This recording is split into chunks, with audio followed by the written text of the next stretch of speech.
If you're lucky enough to have saved, borrowed, or pooled tens of thousands of dollars and you want to buy a taxi permit, here's how you do it in San Diego. So there is a few middlemen in the town. They recommend you just go tell them, I want to buy a permit. And then you bring all the cash, close the door somewhere, you count money, give him. Fred is an East African immigrant who spoke on the condition of anonymity for fear that cab company owners and fellow drivers may retaliate against him. He says he has bought and sold several taxi permits on the private market over the last 10 years. Actually, we was doing the wrong. I realized that the system is wrong. The system is allowed to us to do it.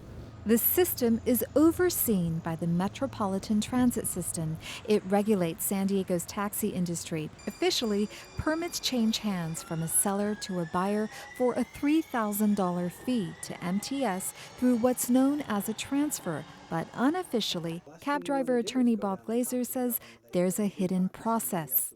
Once MTS says, okay, we'll transfer it, then all the money deal is done with a handshake and back room. And where the people get the money to buy the license, where they borrow it from, how they earn it, that's all off the record. Nobody knows. A KPBS iNews source analysis of MTS data shows between March of 2009 and April of this year, there were 326 transfers. About 83% of the permits that were transferred changed hands once. Nearly 17% were transferred twice. Fred, the cab driver, says permits can go for as high as $160,000 on the private market. Sometimes you buy 90,000, you sell it 1 month, extra 40,000, you make profit. Sometimes you buy 30,000, you sell 100,000. I made a lot of money, and I didn't pay tax.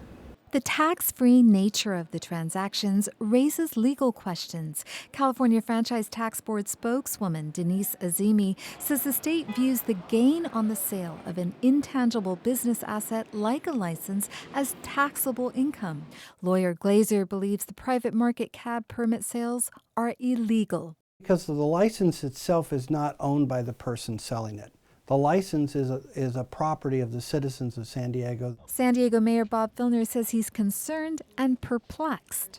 Why is there a black market, which is the reason for those expenses? Why is the black market allowed to operate where we charge $3,000 for a taxi medallion, but they're now being sold for $150,000?